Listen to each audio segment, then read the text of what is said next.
Bonjour tout le monde, je suis Carrie Thibodeau, directrice nationale des programmes et des politiques publiques à la Fondation canadienne du Rhin. Bienvenue au webinaire d'aujourd'hui des donneurs vivants inspirants, une histoire de générosité. Avant de commencer notre webinaire d'aujourd'hui, il est important de reconnaître le territoire autochtone sur lequel nous nous trouvons. Inspiré par les 94 appels à l'action recommandés par la Commission Vérité et Réconciliation du Canada, la reconnaissance des terres est une première étape nécessaire pour honorer les premiers occupants d'un lieu.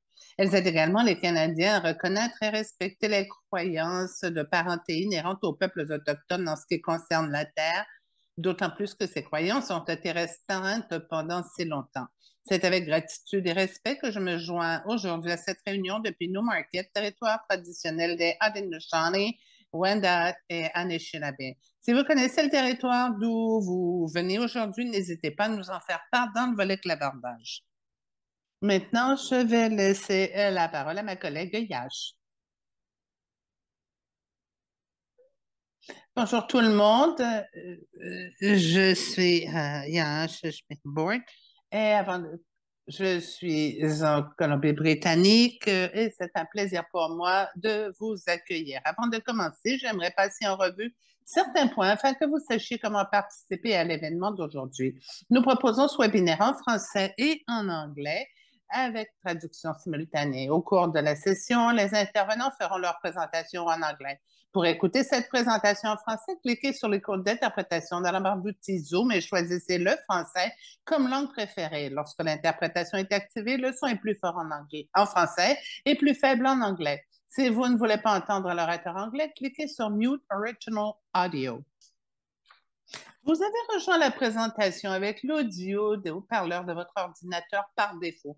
Tous les participants entrent dans le webinaire avec le son coupé. Si vous préférez participer par téléphone, sélectionnez la flèche à côté de l'icône Mute Unmute au bas de votre écran dans la barre d'outils Zoom. Sélectionnez Passer à l'audio du téléphone, puis sélectionnez l'appel téléphonique et suivez les instructions. Le webinaire d'aujourd'hui est enregistré. Les personnes qui se connectent à partir de leur ordinateur auront la possibilité de soumettre des questions textuelles au présentateur en les tapant dans le panneau QR qui se trouve dans la barre d'outils Zoom au bas de la fenêtre de la réunion. Veuillez éviter d'utiliser la boîte de dialogue pour soumettre vos questions car cela nous permet de les contrôler plus efficacement lorsqu'elles sont toutes soumises dans le panneau de questions. Vous pouvez soumettre vos questions en anglais ou en français à n'importe quel moment de la présentation. Nous allons les recueillir et y répondre lors de la période QR. Alors, je vous demanderai, pour protéger votre vie privée, lorsque vous posez une question, de ne pas utiliser votre nom ni fournir d'autres informations d'identification personnelle. La Fondation canadienne du Rhin tient à remercier Otsuka, Amgen et Accenture, nos commanditaires pour la série de webinaires 2024. Leur soutien continu nous permet de nous réunir pour avoir des conversations plus larges, plus audacieuses et plus courageuses. Les informations présentées dans le webinaire d'aujourd'hui sont à jour en date du 25 avril 2024. Les informations communiquées dans ce webinaire ne constituent pas un avis médical. Les informations que vous entendrez sont de nature générale et ne couvrent pas nécessairement toutes les circonstances. Bien que nous nous efforcions d'être exacts, nous vous recommandons de demander l'avis d'un professionnel de la santé pour votre situation personnelle. Donc, avant de faire la présentation des conférenciers, je veux vous dire à quoi vous pouvez vous attendre. Nous avons des panélistes aujourd'hui, 4 d'entre eux, qui vont vous partager leur expérience en tant que donneurs vivants. Pour vous aider, nous avons préparé une présentation pour vous.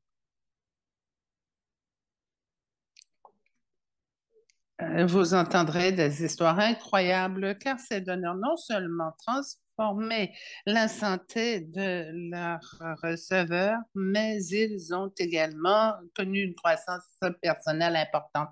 Après, nous passerons à davantage d'informations. Nous partagerons les expériences de ceux qui sont des donneurs vivants. Alors, nous vous présenterons ces gens. Pour commencer la conversation, j'aimerais vous présenter notre modérateur, Terry Ma, qui est un donneur anonyme. Il va se présenter. Merci et bonjour tout le monde. Comme le dit ma bio, je suis un mari, un père et un grand-père de quatre petits-enfants. Nous avons mis en place une organisation pour permettre à des propriétaires de retrouver leurs animaux manquants qui s'appelle Roam. Et nous avons toujours considéré donner aux autres. C'est un privilège, que ce soit de donner du sang, trouver des animaux ou autre.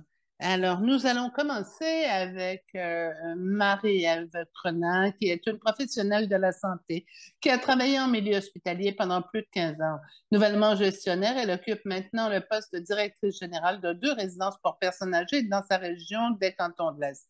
Mère de 5 enfants et aidante naturelle, elle est depuis longtemps animée par le désir d'aider les autres. En 2018, elle a fait don d'un rein à une inconnue rencontrée sur les réseaux sociaux. Depuis, chaque année, Marie-Ève s'implique de différentes manières pour parler du don d'organes, ouvrir le dialogue Merci. et Bonjour tout faire le tomber les monde. Alors, barrières. c'est un honneur pour moi d'être avec vous. Je suis choyée d'être avec des gens qui sont d'aussi généreuses personnes. Merci de me laisser parole. Donc, je vous présente ici des photos de l'histoire de Janie et moi. C'est une histoire qui a été médiatisée il y aura bientôt près de 6 ans. Alors, on voit ici, là, complètement à la droite, le lendemain de la chirurgie, Janie, c'était une inconnue qui est devenue presque une jumelle. C'était une sœur. C'est une fille qui m'avait inspirée à la base, qui partageait son expérience vécue sur les réseaux sociaux. Puis rapidement, je lui ai témoigné là, mon intérêt pour lui aider à avoir une meilleure vie, à être en meilleure santé parce que je croyais pouvoir le faire. Donc, rapidement, quand cette photo-là, le lendemain de la chirurgie a été médiatisée, on voyait là, nos petits cheveux de la même façon. Là, des gens nous disaient on était comme des jumelles et c'est ça la beauté de l'histoire, c'est qu'en étant des purs inconnus, on peut avoir des gens qui nous ressemblent et pour qui on peut être compatible. Donc, c'est vraiment un honneur pour moi. On voit la photo au centre 1 semaine après la chirurgie. Donc, vous voyez que j'étais en très bonne forme. C'est une photo qui symbolise beaucoup pour moi. Et c'était avec fierté que je rencontrais Janie 1 semaine après l'intervention avec les médias pour partager notre belle histoire.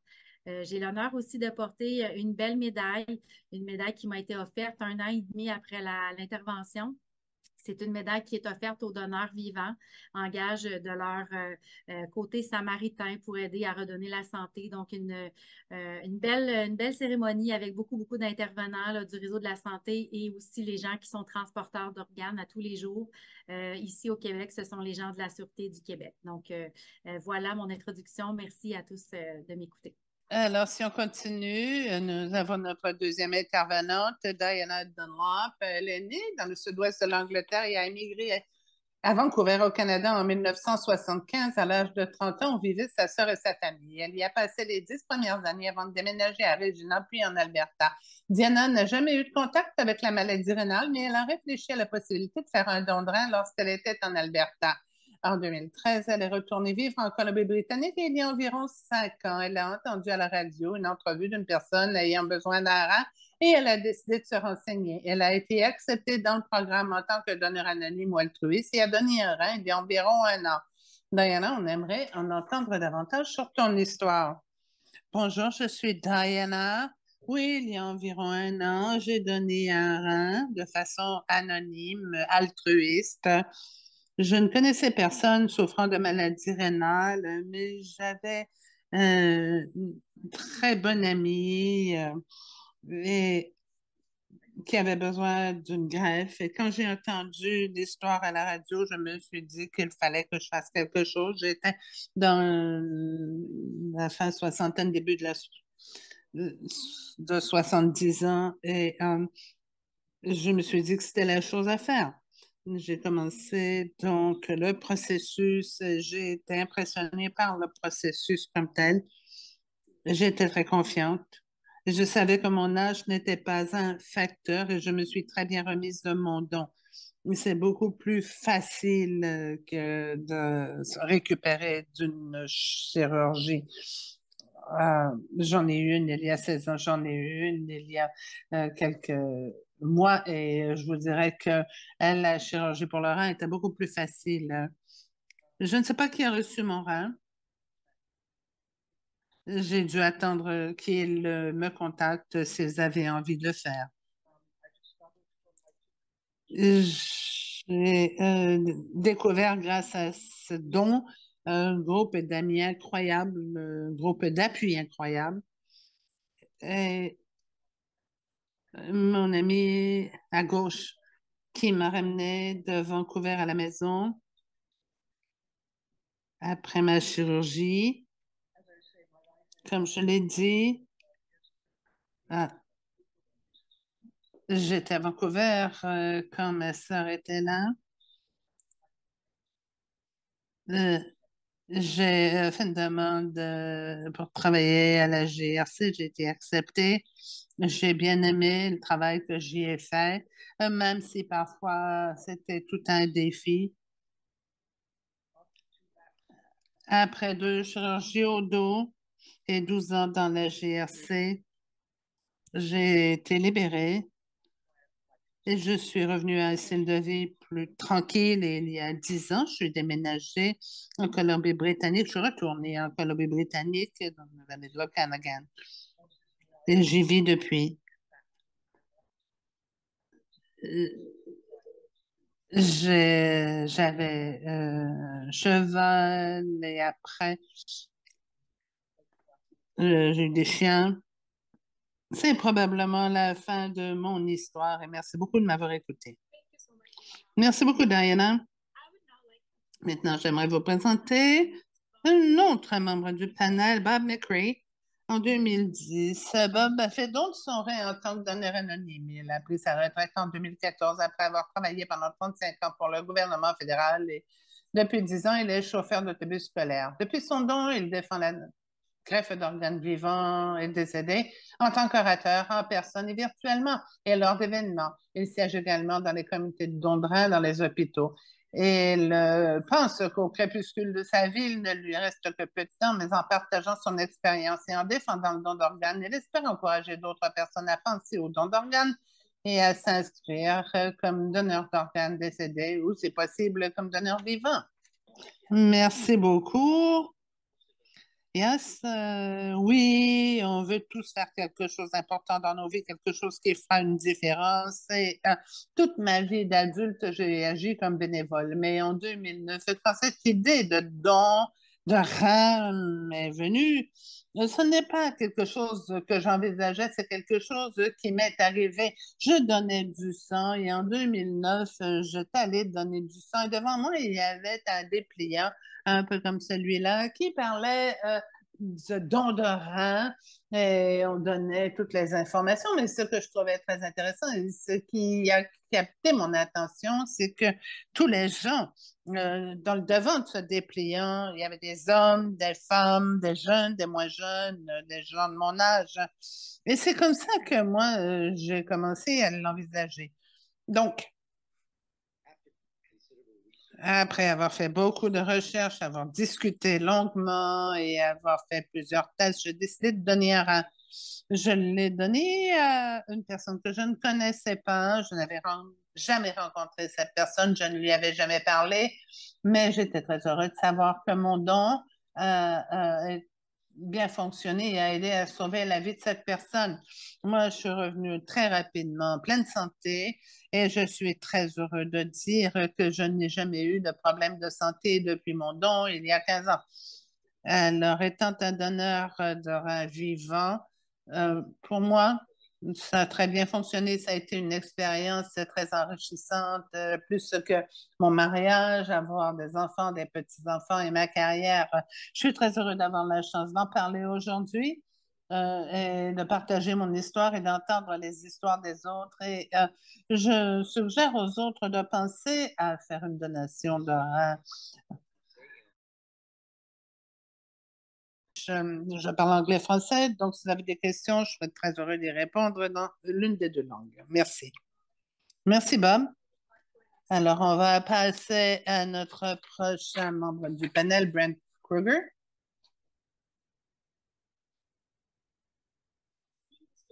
Brent est conseiller en toxicomanie pour Teen Challenge Canada Il a grandi dans une petite ville agricole de la Saskatchewan. Il est marié à un husky qui s'appelle Smiley et il aime voyager et manger.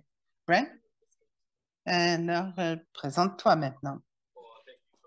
Merci beaucoup de me donner cette occasion d'être ici aujourd'hui et de parler de cette histoire, de ce parcours incroyable qui est le Dondaran. Je pense que ce que je réfléchis à ce dont j'ai fait et quand j'ai rencontré le receveur et que j'ai vu son histoire sur Google News, je vous dirais que chaque soir avant de me coucher, j'allais sur Google News, je regardais les nouvelles d'intérêt et finalement un jour, j'ai trouvé cette histoire particulière. C'était quelqu'un de Saskatoon qui avait reçu un rein et qui donnait son groupe sanguin, son numéro de téléphone. Et j'ai remarqué que son groupe sanguin et le mien correspondaient. Donc, ça a été une révélation pour moi. Je me suis dit, il fallait que j'appelle pour voir quel était le processus pour donner un rein. Et même si ma femme est un peu frustrée. Je n'ai pas pris le temps d'en discuter très longtemps avec elle. J'ai pris le numéro de téléphone, j'ai appelé et elle a finalement accepté ma décision et a été ma plus grande fan. Donc, j'ai appelé le numéro de téléphone et on m'a référé au programme de greffe de Saskatchewan à Saskatoon et on a fait les tests. Et, après 5 mois de tests, 50 fioles de sang qui ont été recueillies au cours de ces 5 mois, je pense. En fait, j'ai eu un appel le 25-26 janvier que ma candidature était acceptée et que j'étais pour donner un rein à Debbie. Alors, à gauche de l'écran, vous voyez un T-shirt. Aujourd'hui, j'emporte une version différente où on parle de donneur de rein. Vous en voulez un morceau et ça dit simplement je roule sur du temps emprunté ou une pièce usagée.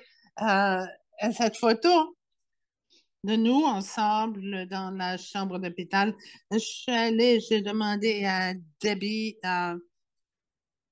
de se maquiller parce que je lui ai demandé si elle s'était maquillée parce que dès qu'elle a eu sa greffe, sa peau était différente. Donc, j'ai donné un rein à quelqu'un que je ne connaissais pas, qui maintenant est comme si elle faisait partie de ma famille. Et je suis vraiment très heureux de parler de mon parcours. J'espère que ça en inspirera d'autres. Merci. Merci, Bran. Oui, tu as une histoire incroyable à partager. Alors, merci à vous tous pour cette présentation. Votre volonté de partager non seulement inspirante, mais également elle fait preuve de compassion. Alors, passons à la discussion au coin du feu. Alors, nous allons toucher un paquet de sujets, vos motivations pour le don, votre parcours, etc. Alors, chaque conférencier aura la chance de partager son parcours et nous avons un modérateur qui va mener cette partie du webinaire. Merci, je pense que c'est une discussion très importante et je suis très heureux d'être ici avec vous aujourd'hui pour entendre ces histoires. Donc, sans plus tarder, je vais adresser la première question à Marie. Quel conseil donneriez-vous à une personne qui envisage de devenir un donneur vivant de rein, mais qui hésite ou est incertain? Quand on entame le processus, c'est quelque chose qui est très personnel, hein. C'est quelque chose c'est comme une force que l'on a ou que l'on n'a pas. C'est des valeurs que l'on possède ou pas. Puis c'est propre à chacun. Puis le meilleur conseil que je pourrais donner, c'est de se faire confiance, puis de faire confiance au système de santé. Parce qu'à tout moment, on sait que si jamais c'est pas bon dans l'exemple concret, là, moi, si jamais ça n'avait pas été bon pour moi et si jamais on m'avait dit c'est trop dangereux pour telle et telle raison, mais j'aurais accepté, puis j'aurais fait confiance. Mais à la base, il ne faut pas se limiter à ce qu'on entend parce qu'autour de nous, il y a des gens qui sont confrontés quand ils voient qu'on a autant de générosité ou qu'on est des êtres avec autant d'empathie. Ça les confronte, eux, peut-être à leurs propres difficultés. Puis, en revanche, ben, ce qu'ils nous disent, c'est que c'est peut-être pas des bonnes idées. On est à la recherche de quoi? Est-ce qu'on va être populaire? Est-ce qu'on a un manque d'attention?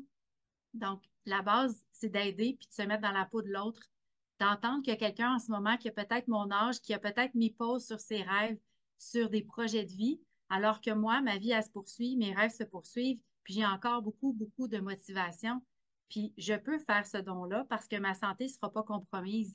Donc, si on se rattache toujours à la même chose, aux mêmes objectifs, puis qu'on y croit avec conviction, pardon, on ne se laissera pas teinter par peut-être l'influence de gens qui seraient jamais prêts, eux, à donner leur vieille paire de chaussures pour changer la vie de quelqu'un. Alors, je pense que c'est à nous à contaminer puis à être très motivés par ce but-là, cet objectif-là. Puis ça existe des bonnes personnes. Il ne faut pas voir ça comme des gens qui sortent de l'ordinaire. Ça existe. Puis de parler de ça, ben, ça contamine les autres. Je crois en ça beaucoup. Donc, le meilleur conseil, c'est de ne pas se fier à ce que l'on raconte, de ne pas se fier avec des perceptions qui sont peut-être faussées, erronées. Moi, là, on m'a dit, t'es donc bien folle. Si tes enfants ont besoin d'un rein, tu vas faire quoi? Mais premièrement, peut-être que je suis même pas compatible avec mes propres enfants. Puis si un jour mes enfants sont malades, bien, il y a sûrement quelqu'un qui va revenir sur mon chemin pour faire ce que j'ai fait parce qu'il aura admiré ce que j'aurais fait. Donc, c'est vraiment mon ultime but, puis ça a toujours été. Puis je suis en processus d'offrir une partie de mon foie à peut-être une petite fille qui a besoin d'être en santé en ce moment. Puis il y a encore des gens sur mon chemin. Puis j'ai pas à débattre de mes buts, de mes objectifs, c'est propre à moi. Puis quand on garde en tête cet objectif-là, mais je pense que ça peut nous amener ailleurs à un autre monde qui sera peut-être meilleur.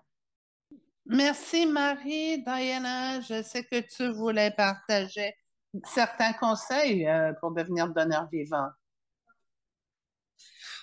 Euh, Ça ne fait pas de mal si vous voulez être un donateur.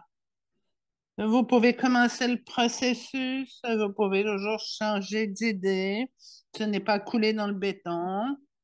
Parlez à d'autres donateurs, discutez avec eux de leur expérience et je pense que je parlais à des récipiendaires, des receveurs à qui j'ai parlé et qui ont réchauffé mon cœur parce que c'était incroyable de voir à quel point ils étaient reconnaissants d'avoir reçu un rein.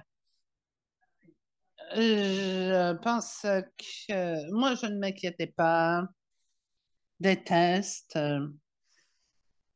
même s'ils prennent 15 fioles de sang. Oui, je sais, c'est beaucoup de sang, mais ils sont très, très précis dans leur dépistage. Et une fois qu'on m'a approuvé comme donneur,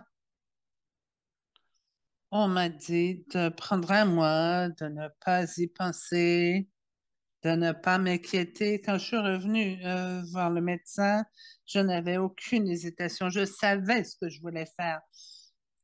Donc, n'arrêtez pas, ne laissez rien vous arrêter. Merci, Diana. Et pour réitérer ce que vous venez de dire quant au démarrage du processus, Bob en a parlé, Brent en a parlé, il y a quelque chose qui nous encourage à prendre cette décision, mais c'est vraiment très personnel. Mais Diana, tu as raison. Commencer le processus, c'est fabuleux. Bon, la prochaine question sera pour Bob. Alors, tu avais des préoccupations à l'origine. Quelles étaient ces préoccupations quant au don? Oui, j'avais certaines préoccupations. La première était quel serait le risque? C'est une chirurgie majeure. Qu'est-ce que ça aurait comme impact sur ma vie et sur ma santé à court et long terme? En 2009, il y avait beaucoup d'informations qui étaient disponibles sur l'Internet. Il y a encore davantage d'informations aujourd'hui. Et Bon, on se dit souvent que l'Internet n'est peut-être pas aussi valable qu'on le pense, mais il y a beaucoup, beaucoup d'informations sur les dons de reins, surtout au niveau de la Fondation du rein du Canada. Donc, les gens commencent à regarder. Alors, c'est ce que j'ai fait. J'ai commencé à faire des recherches sur Internet et à parler à des gens. Je n'ai pas parlé à l'époque à des donneurs vivants, mais j'ai lu beaucoup de choses et quand je lisais, je m'apercevais que les dons vivants de reins euh, comportent très peu de risques, fonctionnent très bien et qui pouvait y avoir des problèmes, c'est sûr, mais ce sont des problèmes minimes. Et ce qui était le plus important pour moi dans ma vie, et ça c'est le cas depuis que je me suis mariée il y a 43 ans, elle est encore là à mes côtés et elle m'a appuyée dans ma décision de donner un rein. Et après toute cette recherche, après avoir réalisé que je voulais vraiment le faire, j'en ai parlé à ma femme et je lui ai parlé de toutes les informations que j'avais, et à quel point c'était positif, rassurant, un peu de risque, et elle m'appuyait. Donc, ça, c'est une case que j'ai pu cocher. Autre point important, c'est que je travaillais à ce moment-là à temps plein pour le gouvernement fédéral. J'étais bénévole. Je n'étais pas quelqu'un qui était malade, qui devait être hospitalisé.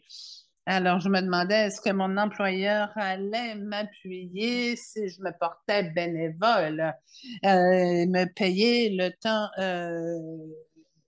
où je serai absent.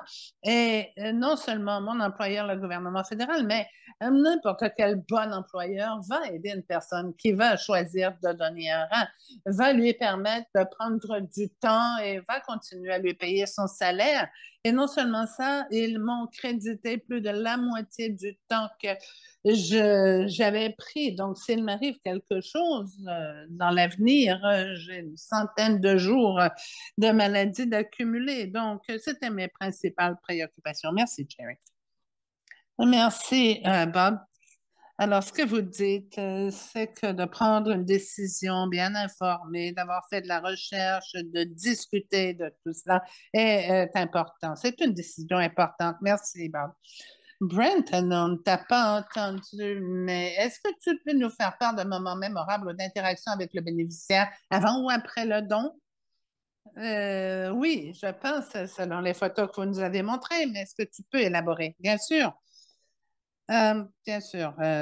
Mon don était unique.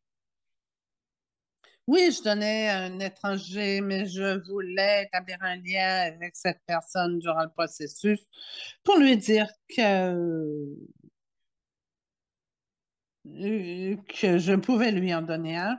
Donc, lorsque les tests sanguins ont été faits, d'un côté comme de l'autre, le coordonnateur du don et de la greffe se sont organisés pour que le receveur et moi, on puisse faire les tests le même jour, au même moment.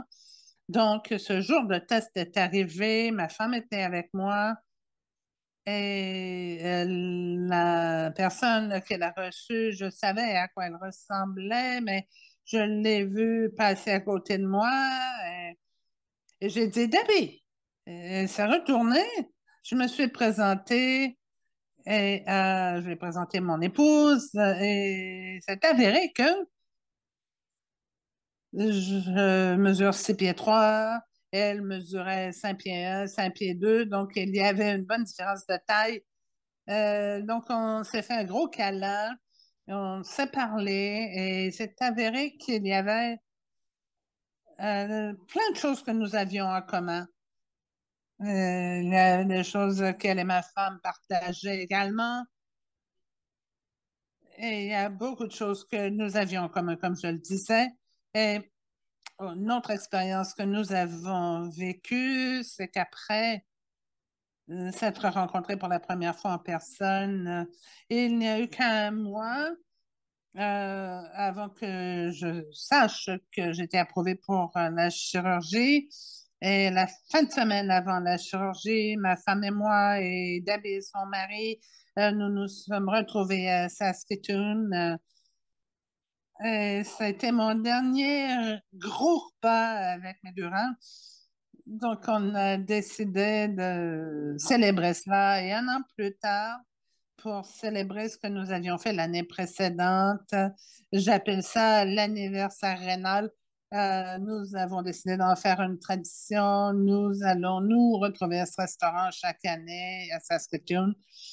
Et j'ai été invitée en août 2023 à une réunion de sa famille et ça a été une expérience incroyable pour mon épouse et moi d'être capable de saluer sa famille, d'avoir des câlins de tout le monde qui nous ont applaudi. Je pense que je fais vraiment partie de la famille de Debbie maintenant. Merci d'avoir partagé cela. Je pense que pour moi, pour Bob, Dinah, qui ont donné à des gens qu'on ne connaissait pas. Mais Marie, est-ce que tu as quelque chose à partager? Est-ce qu'il y a des moments spéciaux, des interventions spéciales avec le récipiendaire de ton rang? Honnêtement, c'est ça. C'était quelqu'un qui m'était inconnu, mais on est un petit réseau ici en Estrie, à Sherbrooke. Puis son conjoint connaissait mon conjoint. Donc, c'était vraiment quelque chose, là, comme si on avait toujours été sœurs de très près, mais on était très loin puisqu'on était inconnus. Alors, c'est la beauté de la chose. Puis on nous a dit qu'on était très, très compatibles à un point tel qu'elle avait besoin de moins de médicaments pour ses anti-rejets en post-opératoire. Donc, c'est très encourageant parce que la qualité du rein, elle est préservée. Il y a une espérance de vie qui est encore meilleure. Donc, c'est vraiment encourageant. Euh, Cette belle histoire-là, elle a continué longtemps. On a été très sollicité pour partager notre histoire, pour sensibiliser.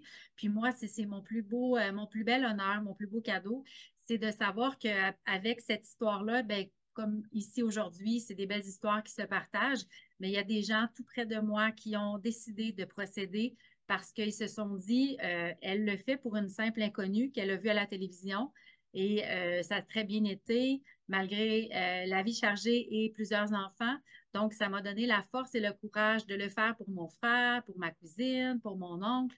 Donc, c'est ça ma plus belle réussite, c'est que ce geste-là, ben, il a inspiré d'autres personnes et ça fait parler du don d'organes, ça fait parler de beaux gestes. Donc, la vie avec toutes les histoires à la télévision de guerre, de nouvelles où la vie va pas bien, ben, il y a aussi la vie qui va bien grâce à vous, vous tous ici aujourd'hui. Puis c'est ça ma motivation. C'est dire que l'empathie, l'altruisme, c'est quelque chose qui se construit, qui s'entretient et qui se partage. Donc, c'est vraiment un honneur de pouvoir partager ça, puis d'être fière vivante après 6 ans. Je suis en très bonne santé, mes enfants vont bien et j'ai encore ce cadeau-là que la vie m'a offert d'être en bonne santé, de pouvoir partager.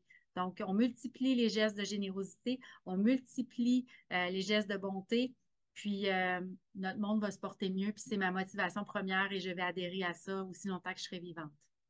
Merci, Diana. Est-ce que ton expérience en tant que donneur a changé ta façon de percevoir les dons? Et si oui, de quelle façon? J'ai été très impressionnée parce que je n'avais aucune expérience de don, d'organes. Je signais toujours ma carte de donneur, mais je ne considérais pas cela. Mais j'ai été étonnée de voir tout le soin qu'on m'a apporté, tant au niveau mental qu'au niveau physique. Ils ont fait bien attention. Ils ont tout vérifié.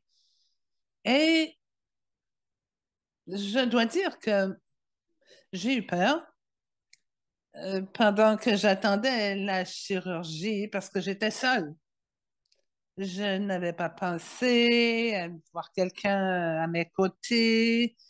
Donc, je suis allée là seule. Je dirais aux gens, ne le faites pas seul. Et on a tellement bien pris soin de moi. J'ai été tellement impressionnée. J'ai eu d'autres chirurgies au genou et autres, mais au niveau du rein, c'était fabuleux. Donc, j'ai grandement apprécié tout cela. Je me sentais très reconnaissante. Comme Bob l'a dit, quand on se soucie de sa santé après coup, je vous dirais que moi, je n'ai pas réfléchi à deux fois avant de le faire, quel impact ça pourrait avoir sur ma santé, mais tout a bien été. Merci, Diana. Je sais que tu as bien réfléchi à cette question aussi. Alors, qu'est-ce que tu en penses? Bob, je dirais que ça a changé ma perspective sur le don vivant grâce à l'expérience que j'ai vécue, tout ce que j'ai appris au niveau du don de rein vivant avant de décider de le faire moi-même a été confirmé. Ce don fonctionne très bien, il y a peu de risques et en grande partie, pour des gens comme moi, il n'y a aucune conséquence sur la vie par la suite. Autre chose que le programme de don de rein a confirmé pour moi, c'est que quand on entre dans le programme, ce qu'on vous dit, c'est que la santé du donneur est de la plus grande importance. C'est ce qui prime. Et j'ai appris cela moi-même, même si j'étais en santé, j'étais très en forme au moment de mon don. Les tests ont été très approfondis pour s'assurer de la santé du donneur. L'un des problèmes était que j'avais un calcul rénal et ils m'ont dit, désolé, mais vous avez un calcul rénal et il faut qu'on investigue davantage. On va mettre tout ça sur la glace jusqu'à ce qu'on ait pu voir ce qui se passe. Peu de temps après, ils se sont dit que ce n'était rien. J'ai pris des suppléments, j'ai amélioré mon alimentation et le calcul rénal a été dissous rapidement. Ensuite, on a dit que j'avais peut-être un problème cardiaque, ma candidature a été mise sur la glace. On m'a envoyé voir un cardiologue. Il a fait plein de tests et des consultations et on a déterminé que mon problème potentiel au niveau du cœur était dû au fait que toute ma vie, j'avais été très en santé, très en forme et que j'avais un cœur un peu plus gros qui, pour certaines personnes, pouvait représenter un problème, mais pour moi, n'en représentait pas.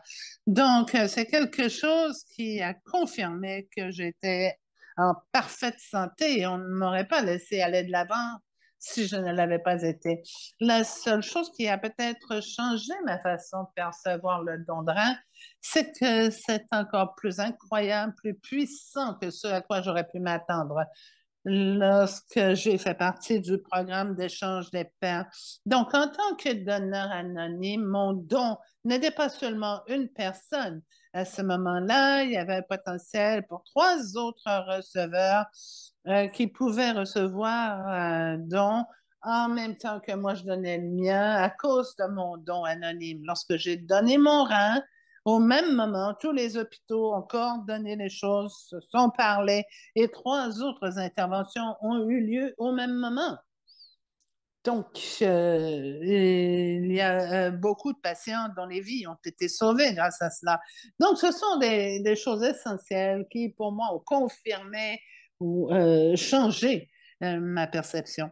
Merci, Bob. Moi, je peux dire aussi que en fonction de mon expérience, que les gens qui sont ici sont en santé, mais comme vous dites à Bob, votre santé est ce qui prime. Ils ne vont pas vous laisser donner un rein si vous n'êtes pas en pleine santé. Moi, je n'ai pas eu de problème avec le système santé parce que j'étais en santé, mais l'expérience au niveau des tests et tout ça a été fabuleuse. En Colombie-Britannique, c'était incroyable et Diana en a parlé aussi. Il n'y a que de bonnes choses à dire à ce sujet. Donc, à mon point de vue, le système de santé, même s'ils ont de la mauvaise presse et tout, dans le cas de Dondrin, ils sont incroyables. Bon, je pense que maintenant je vais passer à Brent et je vais lui demander, en réfléchissant à ton parcours, de quoi êtes-vous le plus fier ou le plus reconnaissant en tant que donneur de rein? Ouf, ça va être long. On pourrait être ici pendant des jours, si vous voulez que je vous dise toutes ces choses qui m'ont renversé lors de ce parcours. Je pense que le point le plus important, comme je l'ai dit dans ma présentation, c'est de voir la personne ayant reçu le rang 48 heures après la chirurgie, de voir à quel point elle avait l'air beaucoup plus en forme depuis le début du processus. Bon, j'avais entendu parler de santé rénale, créatinine et tous les autres tests qu'on peut faire. Et elle m'a dit que sa créatinine était passée de 500 à 60 en 48 heures. C'est incroyable de savoir que c'est grâce à moi, grâce à mon rein, et d'être capable également de savoir que Debbie a encore plusieurs belles années devant elle. C'est également fabuleux de le savoir. Et je lui demande toujours comment elle se sent et elle me dit que elle va super bien. Et la voir vivre sa vie comme elle le fait, s'aligne avec ce que moi je fais en tant que conseiller en toxicologie. Et ça va de pair avec, comme je disais, ce que je fais et je lui permets de vivre la meilleure vie qu'elle puisse avoir. Donc, de la voir s'épanouir, c'est fabuleux. Merci, Brent. Je pense que pour tous et chacun d'entre nous, il y a quelque chose de particulier dans nos parcours, des choses dont on est hyper fier. Brent, par exemple, de rencontrer la receveuse et de partager sa vie avec sa famille et tout, c'est fabuleux pour nous, Diana, Bob, moi-même. C'est personnel. On sait qu'on a aidé quelqu'un à vivre une meilleure vie. Et ça, c'est vraiment, vraiment super important. Merci d'avoir partagé avec ça, Brent. Je me demande si vous avez des questions pour les membres de notre panel. Oui, je vois les questions. Alors, je vais les lire. La première question, c'est par un spectateur anonyme qui dit, pouvez-vous tous partager quel est votre GFR si c'est faible? Est-ce que ça vous inquiète? Avant la chirurgie, mon GFR était 120 et après la chirurgie, j'étais à 60 parce que j'avais perdu la moitié de la fonction rénale, bien sûr. Et en Saskatchewan, j'ai un suivi tous les 6 mois et je continuerai comme ça pour le reste de ma vie. Donc, après 6 mois, ça n'avait pas changé beaucoup, mais il y a un moment entre 6 mois et 9 mois où c'est passé de 60 à 75. Et mon néphrologue n'était pas inquiet du tout. Mais il m'a dit quelque chose d'assez intéressant qui m'a permis de faire davantage attention à ce que je mangeais au niveau des cholestérol et des protéines. Pour moi, du moins, il a dit que il fallait que je fasse attention. Donc, je fais attention, je mange ce qu'il faut. Euh, donc, c'est ce que je fais. Merci, Brent. Il y a quelqu'un d'autre qui veut répondre à ça? Pas? Oui, bien sûr, l'une des choses quand vous donnez un rein de votre vivant, on vous dit que vous allez avoir le suivi annuel pour la vie. Et c'est vrai, donc chaque année, j'ai des tests d'urine, des tests sanguins, et je ne sais pas, je ne connais pas les chiffres, mais je peux vous dire qu'on a un système incroyable dans ma région où je peux voir les résultats des examens en ligne ainsi que l'évaluation par rapport à certaines normes. Et ensuite, je rencontre mon spécialiste en santé et je sais que ma créatinine, mes GFR sont excellents et il n'y a jamais eu de préoccupation à ce sujet. Merci, Bob. Diana, vous, Marie? Euh, je pense qu'avant d'y aller, j'étais environ 80, ce qui était pas si mal pour mon âge. J'avais 75 ans à l'époque. Non, 76. Enfin, ça a un peu d'importance. Après la chirurgie, j'ai chuté à environ 50 et c'est là où j'en suis à l'heure actuelle. Mais on m'a réassuré, on m'a dit qu'il n'y avait pas de préoccupation à y avoir et la vie continue de façon assez étonnante. Merci, Diana. Alors, vous voulez passer à la prochaine question? Il y a ça, oui, la prochaine question. Et combien de temps est-ce que ça prend entre le premier examen et l'opération? Question de Milagros Palacios. Moi, ça a pris un an et quelques. Et comme Bob l'a dit, vous devez être vraiment en excellente santé et ils font, ils analysent votre tension artérielle et font des tests sanguins, des tests d'urine et tout. Donc, moi, j'ai eu un an de test environ et en novembre l'an dernier, j'ai reçu l'appel me disant que j'étais éligible et la chirurgie a eu lieu en janvier cette année. Donc, dans mon cas, ça a été environ un an. Je ne sais pas si d'autres veulent en parler. Bob? Oui, moi, c'était en 2010 que j'ai fait le don. À ce moment-là, je suis allée dans le programme, j'ai dit que je voulais faire un don et entre ce moment et le moment où j'ai fait le don, ça a duré 8 mois et il y a eu énormément de tests. Mais maintenant, dans ma région, ils ont développé quelque chose qui a été essayé ailleurs au pays où les donateurs sont testés très rapidement, un jour, croyez-le ou non, parce que les gens n'ont pas toujours le temps de passer des jours et des jours en test. Ils ont développé un programme d'un jour où les gens peuvent faire tous les tests en un jour et on peut déterminer s'ils peuvent être de bons candidats ou pas. Super, merci pour ça, Bob.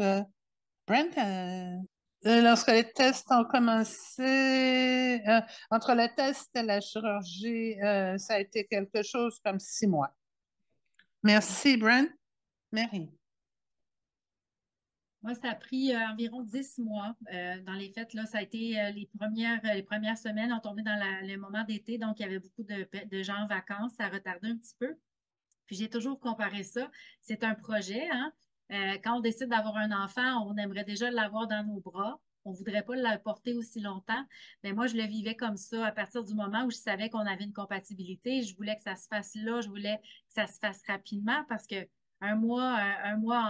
avec la dialyse, ben, si on le fait rapidement, c'est un mois de moins pour la personne qui est malade. Donc, je voulais que ça aille vite. Puis je sentais que le système était là pour faire en sorte que chaque chose en son temps, puis c'est ça qu'il faut accepter aussi. Puis on m'a confié que la receveuse, elle attendait, elle, encore l'appel de quelqu'un qui était décédé, donc un don de cadavre, parce qu'elle m'a témoigné qu'elle avait eu de la difficulté à accepter mon offre parce qu'elle avait beaucoup de culpabilité, comme si elle allait peut-être me voler quelque chose ou le sentiment ou l'immense pression. Donc, c'était correct que ça s'étire, c'était correct. Le 10 mois, là, je pense que dans notre cas, c'était bien parce que elle voyait que j'étais encore impliquée, voyait que j'étais encore motivée semaine après semaine. Puis, ça lui a permis, elle, d'assimiler tout ça puis d'accepter à la fin, quand on nous aura informé que c'était officiel, qu'on pouvait procéder. Mais je pense qu'elle était prête, elle aussi, à dire oui, merci, je vais prendre ton cadeau. Donc, de certaines circonstances, ça peut être plus rapide, des fois moins. Des fois, c'est une question de rendez-vous parce que moi, je sais que maintenant, ça se fait peut-être plus, mais j'ai rencontré un médecin en psychiatrie, j'ai vu beaucoup, beaucoup de spécialistes. Donc, des fois, Peut-être que c'est plus rapide parce qu'on n'a pas besoin d'aller vers ces entrevues-là ou ces examens-là. Mais en ce qui me concerne, c'était pas assez vite, mais maintenant, avec sérénité, 6 ans plus tard, je pense que c'était un bon moment de réflexion pour tout le monde, d'avoir 10 longs mois pour attendre avant d'avoir le dénouement officiel. Tu veux parler à ce sujet-là, Diana? Bon, il faut que je pense à ouvrir mon micro. Ça a pris 2 ans. Il n'y a pas eu de complications, mais il fallait qu'il trouve une bonne correspondance. Maintenant, ça peut être différent, mais là, il n'y avait pas de correspondance pour moi. Il se préoccupe, comme on le disait, de notre santé. Avant tout, on veut s'assurer qu'on est en pleine forme et ensuite on va de l'avant. Donc, dans mon cas, ça a pris 2 ans. Merci. Merci, Diana. Prochaine question. Yash? Je pense que Brent voulait dire quelque chose. Je voulais simplement rajouter que mon receveur a été capable de se sauver de la dialyse parce que les choses se sont faites très rapidement, donc elle n'a pas eu besoin de commencer la dialyse avant la chirurgie. Donc, ça fait partie également du miracle de cette histoire. Incroyable. Donc, la prochaine question de Dennis Roberts, c'est de combien de temps ça prend à revenir en santé après avoir donné votre rang? Qui veut répondre à ça? Est-ce que ça s'adresse à quelqu'un ou c'est une question ouverte? Non, non, c'est une question ouverte pour quiconque veut répondre. Moi, je peux répondre. Moi, j'ai trouvé que c'était tellement rapide. Moi, j'avais une chirurgie au genou, ça a pris 2 mois, 3 mois pour ma chirurgie du dos. Et moi, j'étais plus âgée lorsqu'on m'a pris le rein, mais quelque chose comme 2, 3 jours. Et ça m'a pris peut-être un mois avant de retrouver toute mon énergie. Mais je vais m'arrêter là. Merci, Diana. Marie. Moi, je dirais que Marie. ça a quand même été rapide. Il y a eu des circonstances de la vie qui ont fait en sorte que pendant ma période de convalescence, mon père est décédé, mon père était malade, donc j'ai eu à supporter cette situation-là. Puis ma plus jeune petite, elle avait 1 an et demi au moment du don. Donc j'avais encore 5 enfants, puis mon conjoint n'a pas appris à cuisiner davantage pendant le processus. Donc j'étais encore une femme qui était mère de plusieurs enfants qui devait m'assurer que tout soit fait. Donc, on vit sur l'adrénaline, on vit sur ce sentiment-là d'un devoir accompli avec fierté. Puis c'est ça qui fait oublier un peu la douleur qui peut persister, euh, l'espèce d'engouement qu'on a. Je pense que comme Diana le mentionnait, il y a des chirurgies qui sont beaucoup plus invasives, qui sont beaucoup plus complexes que celles qu'on a eues. Puis, sans hésiter, c'est la meilleure réponse que je peux donner, c'est que ça fait pas assez mal et c'est pas assez long pour plus avoir à recommencer, avoir envie de recommencer. Donc, si j'avais d'autres reins, je le referais demain matin parce que c'est comme un accouchement, c'est comme une chirurgie de genou, une chirurgie d'abdomen. C'est pas quelque chose qui marque assez pour reconsidérer. Donc, c'est la meilleure réponse qui, selon moi, peut être donnée. J'ai été 3 jours à l'hôpital, puis je suis revenue à la maison, puis après une semaine, j'étais en voiture, puis je faisais mes commissions, puis je respectais mon rythme, mais j'ai jamais, jamais considéré là, cette période-là comme trop longue par rapport à ce qu'on m'avait mentionné, parce qu'on m'avait dit que c'était souvent plus souffrant pour les gens qui donnent que ceux qui reçoivent. Donc, je m'en attendais, puis encore là, c'est quand même quelque chose qui était très, très raisonnable.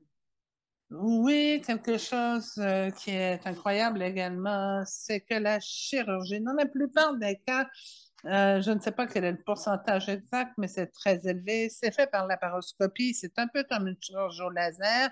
Donc, le temps de guérison est très rapide. Les cicatrices sont minimes.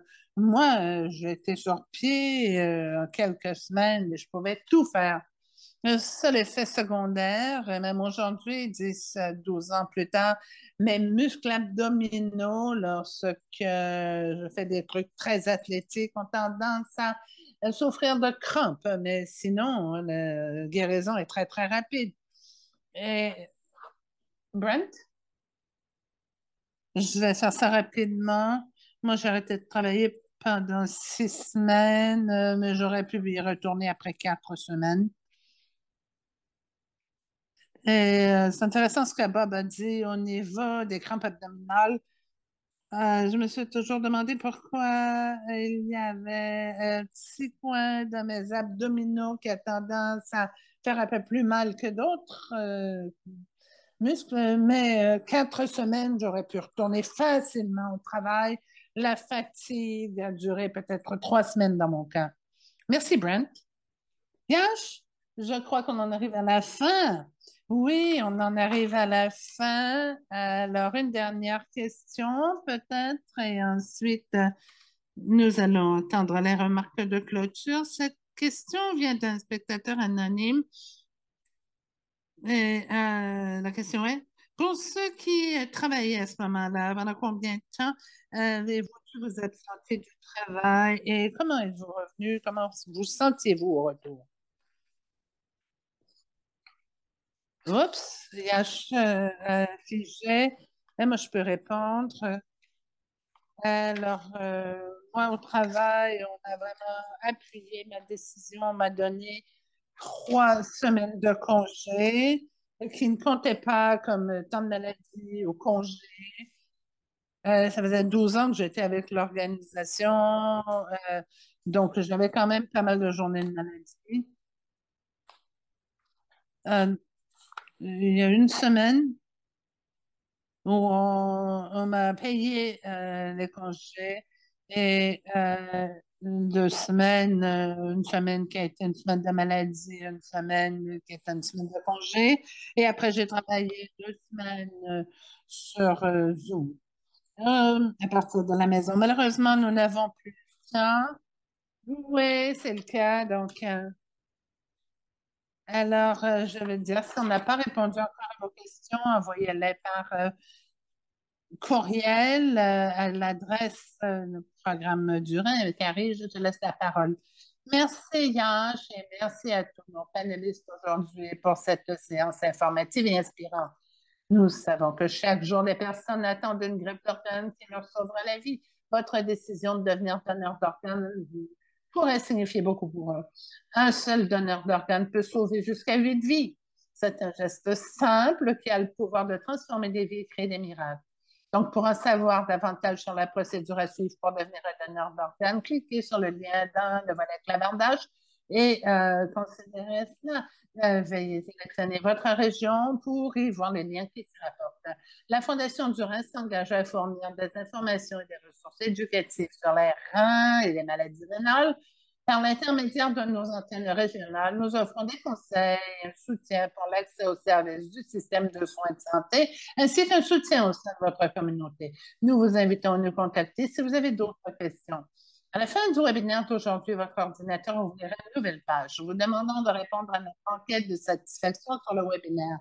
Vos commentaires sont très importants pour nous aider à continuer à améliorer notre série et nous serions reconnaissants de bien vouloir prendre un moment pour y répondre. L'enquête est disponible en anglais et en français grâce à un bouton de langue situé dans le coin supérieur droit de votre écran. Donc, au nom de la Fondation canadienne du Rhin, je vous remercie d'avoir participé au webinaire d'aujourd'hui. Des donneurs vivants inspirants, une histoire de générosité. Je vous souhaite une excellente journée.